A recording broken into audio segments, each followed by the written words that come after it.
presentation will explain how to write the 4 types of triads. We are always going to start with the major scale and make alterations based on that. So it would be helpful to have your circle of fifths page handy.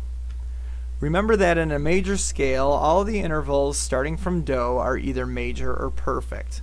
For triads, since they're built in thirds, we end up getting a third and a fifth above do, and we know that we have a major third and a perfect fifth as long as we're based on the major scale. We're going to use this to our advantage when writing triads.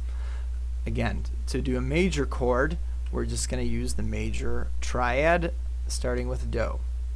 So here's an example that starts on the note D. Delightful. We're going to add that'll be our root. Once we have our root, we add our third and our fifth above that root. So we're going to have D, F, and A. Look at how nice those little eggs are stacked on top of each other.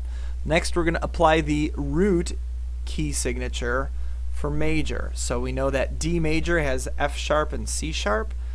We don't have a C sharp, but we do have an F sharp. So we're going to add that. That gives us D, F sharp, A. So there's our major third and our perfect fifth. And that is actually a major triad.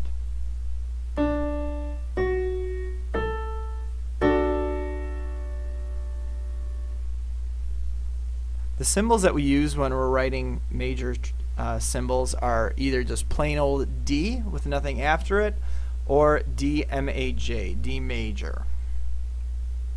Once we know how to write a major triad, we can write the other 3 types. Starting with the minor triad, we're going to create a major triad based on the root note, and then we're going to make one alteration. We're going to lower the third by a half step. This is going to make the inside interval a minor third, but since we're not altering the top note, the outside interval will remain a perfect fifth.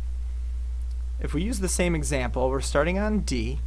We add the third and the fifth above the D. We have D, F, A. We're going to apply the major key signature by adding in that F sharp again. Okay? But to make it minor, we need to lower the third. So now we're going to take that F sharp and make it an F natural, lowering it a half step.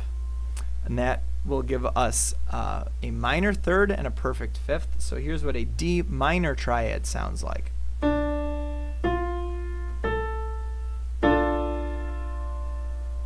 Here's the major triad of D.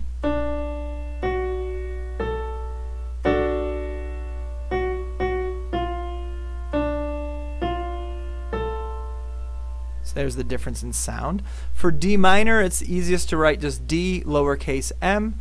If you wanted to be super specific, you would put D-M-I-N for D minor.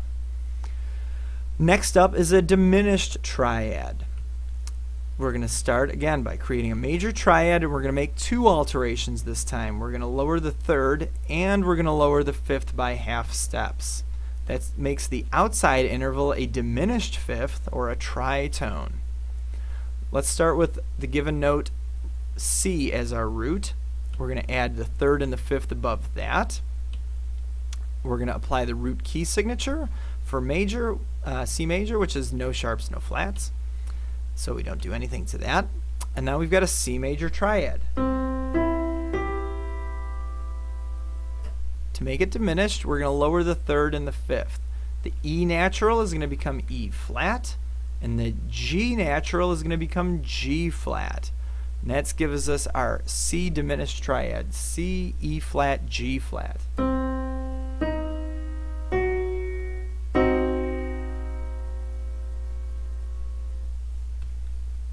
Again, our inner intervals are a minor third and a diminished fifth. The symbols for diminished are either the degree sign or you can write dim. The last triad that we can make is called the augmented triad. We start with a major triad, and now we're going to raise the fifth by a half step. That keeps the interval in the middle a major third, but now we've got an augmented fifth as the top interval. If we start from F and we add our third and fifth above that, we've got F, A, C.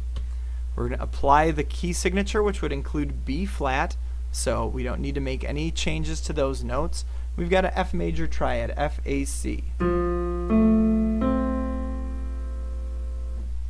The one alteration we have to do is we raise the C to a C sharp. We raise the fifth a half step.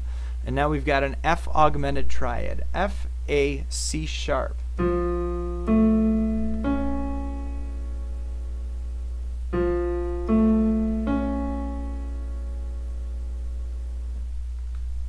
That makes the interval is a major third and an augmented fifth, and the symbols for augmented are either the plus sign or you can write lowercase aug. Here's a little review that's going to show you kind of the relationships between these triads. We've got our C major triad, C, E, G. If we want to keep that, we've got a major third and a perfect fifth. If we keep the major third and we raise the fifth to a augmented fifth, that gives us our augmented triad. Here's major again, augmented. If instead of going up from there, we start at C major and we lower the third, now we've got a minor triad with a perfect fifth on the outside. And if we lower that fifth, now we've got a diminished triad, C, E flat, G. So there's a little bit of a relationship between the major and the augmented triad and the minor and the diminished triad because of that major third on the top two and the minor third on the bottom two.